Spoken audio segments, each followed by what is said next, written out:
Keterbukaan semua terbuka. Transaksi Bitcoin sehari yang diperjualbelikan 1 juta sampai 1,5 juta Bitcoin yang dijualbelikan setiap hari. Oleh siapa? Oleh 25 juta trader atau pedagangnya. Jadi kalau harga pengen mahal nggak cuma barang langka, tapi barangnya harus diperdagangkan. Semakin banyak orang yang dagang, makin mahal barang, benar nggak? Nah, jadi nanti kita kasih tahu kenapa mahal harganya. Karena banyaknya trader. Kemudian dari blok interval ini segi teknologi. Kalau udah bicara ini mau panjang 24 jam ngobrol sama saya, nanti saya jelasin.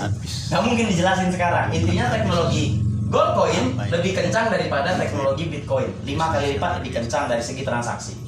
Saya transfer ke abang misalkan 2 detik langsung masuk. 2 detik saja. Kalau Bitcoin bisa dicoba. Paling itu 10 detikan, bahkan ada yang 1 menit, bahkan ada yang 1 jam.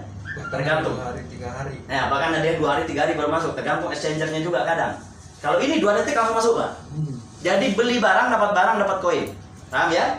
Paham sampai di sini Bapak Ibu? Karena kita harus punya pemahaman yang sama nih. Ini asetnya digital. Namanya Goldcoin, ada Bitcoin. Dia digital, nggak kelihatan barangnya.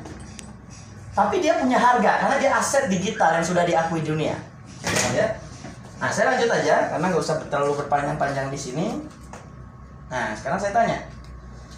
Lalu gimana caranya menaikkan harga Goldcoin ini yang harganya sekarang 100 perak ke harga 15 juta dalam waktu 3 tahun? Ada yang tahu caranya? Belum. Gimana caranya? Nambang paling. Nambang nggak akan naikkan harga, Bos. Oh, enggak ya? Nggak akan naikkan harga. Sekarang Goldcoin pun tetap nambang tapi harga nggak naik-naik juga. Diperdagangkan. Diperdagangkan, bisa jadi betul. Ada lagi yang lain? Trading. Betul, ditradingkan, diperjualbelikan. Betul. Jadi bisa nggak Pak? Goldcoin ini harganya besok 15 juta, bisa. Gimana caranya? Kasih saya 1 juta orang yang pengen jual beliin. Orang yang pengen beli dan pengen jual. Misalkan nih, sekarang Mas beli 100 perak. Nggak mungkin dong Mas mau jual lagi 100 perak ke orang. Nggak mau. Minimal 20 perak lah untung. Dijual ke Bapak 120 perak. Untung 20 perak ya. Betul. Bapak juga begitu. Nggak mau pasti jual 120. Pengen 140. Terus saja ke orang 1 juta. Maka harganya langsung 20 juta. Itulah kenapa Bitcoin harganya 270 juta. Penambangnya berapa? Tradernya berapa? 25 juta seluruh dunia. 10 perak aja Pak mereka ambil untung. 10 perak ya, sekali transaksi 10 perak. Itu udah 250 juta rupiah harganya. Apalagi 20 perak mereka ambil untung satu trader. Satu trader ngambil untung 20 perak. Udah 500 juta harga Bitcoin hari ini. Paham? Jadi yang membuat dia mahal bukanlah ditambang atau bahan terbatas, tapi diperdagangkan. Itu yang membuat dia mahal. Jadi Bapak Ibu join nanti di sini, semua akan saya ajarkan jadi penambangnya, jadi tradernya, jadi penjual dan pembelinya. Jadi nggak cuma sekedar beli, tapi bisa menjualnya. Dan kami pun langsung siap beli, karena cuma 2 detik langsung masuk duit cash and carry. Jadi nanti kalau harga Goldcoin nanti ya Pak, ya kita lihat 3 tahun ke depan, sudah $1.000 per koin, langsung datang ke saya langsung beli. $1.000 kan 15 juta cash and carry loh ya, kasih 1 ke saya 15 juta saya transfer. Kenapa? Kita langsung siap jadi penampung utama. Kenapa? Karena perusahaan kita sekarang sudah punya 2 juta koin. Dan kita akan create market. Bagaimana dari 2 juta koin ini harga market global bisa melambung tinggi $1.000 dalam waktu 3 tahun. Paham Bapak Ibu sejauh ini? Nanti kita akan diskusi tanya jawab kenapa-kenapanya. Ya, saya lanjut lagi. Jadi visi kita di perusahaan ini, Goldcoin bukan punya perusahaan, ingat ya. Goldcoin bukan punya perusahaan. Goldcoin ini punya semua member yang mendownload, karena ini nggak ada yang punya Goldcoin. Kalau masih ada yang punya berarti masih bisa diatur. Yang namanya cryptocurrency atau keuangan global itu keuangan tidak bisa diatur oleh satupun pemilik. Paham ya? Ingat, jadi kalau ada yang bilang pemiliknya siapa? Saya pemiliknya. Berarti itu koin diatur sama dia. Paham ya? Kayak Bitcoin kan nggak ada pemiliknya, maka nggak ada yang bisa atur. Termasuk Goldcoin nggak ada pemiliknya. Nggak ada pemiliknya. Jadi siapa yang download di handphone dia punya 1 Goldcoin dan harganya $1.000. Dia menyepakati harga $1.000 itu untuk harga di pasaran, contoh begitu. Dialah pemiliknya. Benar nggak? Kan kalau ada di wallet Anda, kenapa bisa ada di wallet handphone Anda Goldcoin itu? Berarti kan Anda pernah beli, benar nggak? Kalau Anda beli kan Anda yang punya. Sampai kapanpun itu 10 tahun ke depan, 20 tahun ke depan tetap Anda yang punya. Nggak ada yang bisa kendalikan. Itulah namanya decentralized economy. Nggak ada satupun lembaga keuangan di dunia yang bisa mengendalikan. Kayak Bitcoin itulah. Kalau bank, kita transfer uang ke bank, itu kan bank, lembaga pengendalinya itu bank. Kalau teknologi blockchain, cryptocurrency ini open ledger, akuntansi terbuka. Saya transfer ke ibu, bapak tahu apa yang saya transfer ke ibu. Iya. Bapak transfer ke bapak, seluruh ruangan ini tahu, gitu loh. Historinya ada, walaupun memang tidak disebutkan namanya, tapi ada histori transaksinya ada. Semakin banyak transaksi itu yang membuat bloknya semakin panjang, sehingga nambahnya makin berat, makin susah. Paham? Nah, jadi nanti Bapak Ibu di sini akan dijadikan seorang trader cryptocurrency bersertifikat internasional. Tepuk tangan dulu dong. Itu tujuan utamanya itu ya. Ingat tujuan utamanya. Setelah jadi trader apa yang dilakukan? Ada proyek nih, nggak cuma gold coin loh ya, ingat nih. Nggak cuma gold coin nih kita bisa jadikan harganya melambung tinggi. Bisa aja nanti misalkan namanya siapa Mas? Saya Tommy. Tommy, misalkan Tommy Coin kita bikin misalkan. Bisa aja Tommy Coin itu karena kita udah trader semua 1 juta orang, gampang itu harga naik di pasar. Sekarang Bapak kalau bikin koin-koinan 15 menit saya bikinin jadi. Tapi pertanyaannya gimana orang mau beli? Kan itu. Kenapa orang harus beli koinnya Bapak daripada gold coin atau Bitcoin? Kan itu.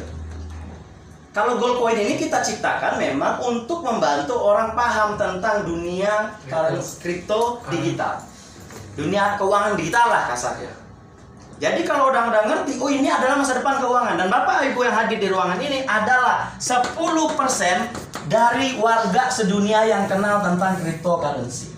Sama aja ini dengan Bapak Ibu kenal internet tahun 1990. Paham Bapak Ibu ya? Jadi ini baru dan ini adalah dunia masa depan. Ini adalah dunia masa depan. Nah sekarang kita bicara gimana naikin tadi harganya 1 juta. Saya next aja nih. Ini nanti. Gimana nih caranya naikin dari harga 100 perak ke 20 juta? Gimana caranya? Kasih kita 1 juta downloader ya. 1 juta downloader.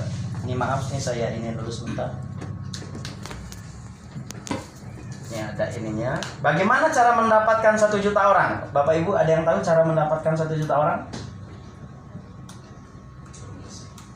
Promosi, betul. Apalagi caranya? Memberikan informasi. Memberikan informasi, apalagi? Yang lain? Edukasi seperti ini ya. Iya. Presentasi seperti ini. Sekarang anggap kita punya modal 50 miliar rupiah. Sama-sama punya modal 50 miliar rupiah, betul nggak?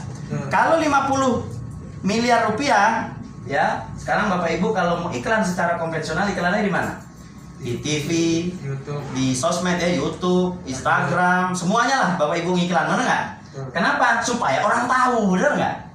Supaya orang tadi kita bicara konvensional dulu nih, konvensional. Secara ya perusahaan-perusahaan besar itu main lah. Kemudian produk knowledge dengan iklan-iklan itu kira-kira orang ngerti nggak tentang gold coin ini? Belum tentu. Belum tentu, cuma 2% Bapak Ibu. Kenapa? Orang cuma iklan, gambar, video, ayo download gold coin, ayo download gold. Kan itu doang. Lalu apa benefit saya download? Apa benefit saya beli ini aset? Kan gitu. Paling 2% yang tahu.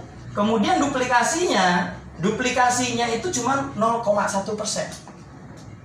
0,1%. Karena nggak mungkin Bang Tommy nih tahu tentang gold coin via iklan dari RCTI. Nggak mungkin dia ngasih tahu teman apa untungnya juga buat dia. Benar nggak? Nggak ada untungnya. Kemudian dari segi downloader, kalau dapatnya itu kalau dengan kondisi begini cuma sekitar 50.000 downloader. Kenapa datangnya 50.000 Pak? Ini nanti analisa marketing panjang lagi nih ngebahasnya gitu loh. Dengan duit 20 miliar, iklan di TV, barangnya gold coin nih. Barangnya gold coin nih. Diiklanin di TV, produk knowledge-nya cuma 2%, duplikasi 0,1 akan dapat downloader aplikasi kita tuh 50.000. Duit 50 miliar nih. Yang kita butuh berapa downloader untuk naikin harganya? 1 juta. Ya kan berarti user acquisition atau biaya kita mendapatkan satu orang customer itu untuk download via iklan 1 juta rupiah per user.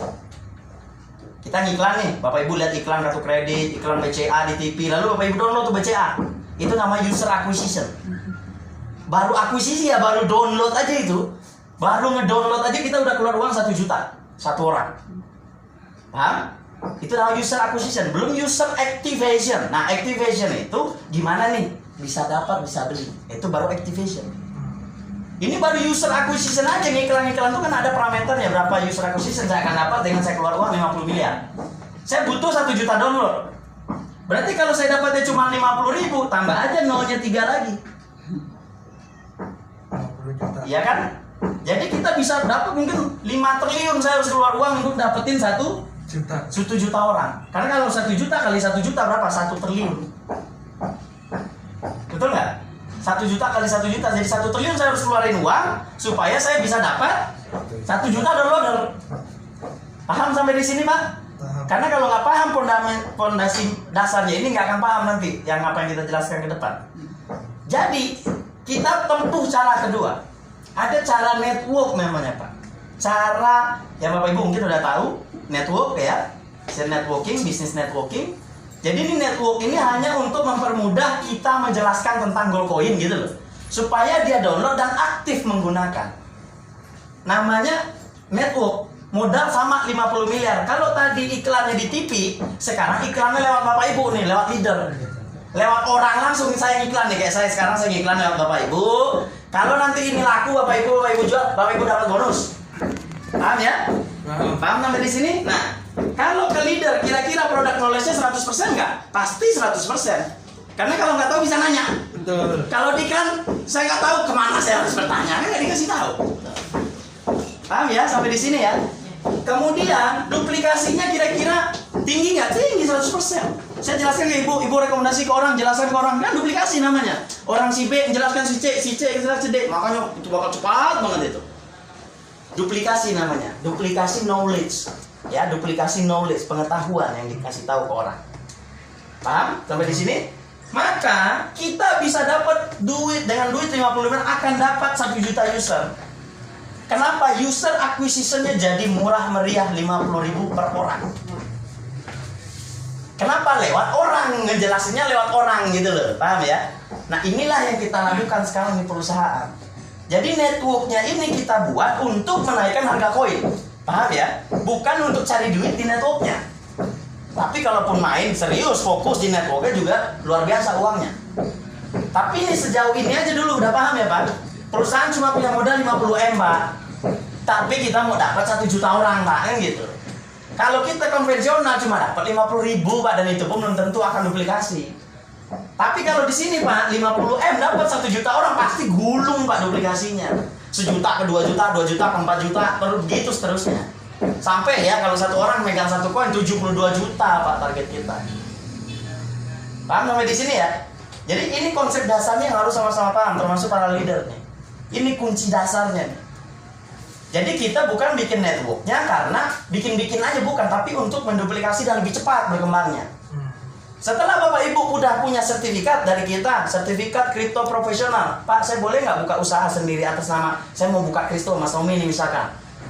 Seorang kripto trader profesional bersertifikat termuda di Indonesia, contohnya begitu. Dia buka kelas, bayar 500.000 sama beliau.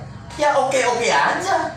Karena itu kan Bapak Ibu beli. Bapak Ibu join di sini kan diajarin jadi trader dan bersertifikat. Ada nanti trainingnya, ujiannya ada.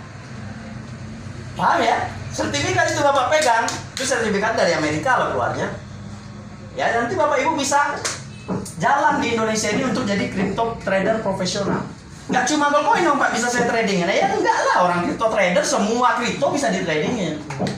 Mau Goldcoin, mau Bitcoin, mau Ethereum, mau Forex, mau apa. Tapi kalau Forex itu dasarnya kita tahu, tapi dia bukan crypto. Tapi pasti bisa Forex. Mau saham di bursa efek pasti bisa. Karena fundamentalnya sama Pak. Trading itu apa sih? Beli saat murah, jual saat tinggi kan gitu. 80% kerjaan trader tuh nunggu Pak. Mantau. Beli, udah tungguin aja kapan nih naik kan gitu. Iya. Paham kan? Memang gitu, tanya aja kalau ada Bapak Ibu saudara-saudara yang trading kerjanya di bursa efek atau jadi pialang saham, kerjanya begitu. Betul. Beli murah, jual saat mahal. Nah menunggu dia mahal itu nunggu aja gitu nih kan naik. Dibikinlah isu, dibikin pengalian isu, ya kan? Akhirnya saham naik. Kenapa? Kayak contoh Bio Farma, Kimia Farma. Cuan kemarin 400%. Kenapa? Ada vaksin COVID dia bikin, maka harga sahamnya naik. Otomatis keuntungan perusahaan meningkat kan? Betul. Jutaan vaksin loh dia cetak. Jadi dengan kabar itu naik saham dia sama kayak gini. Nah itu nanti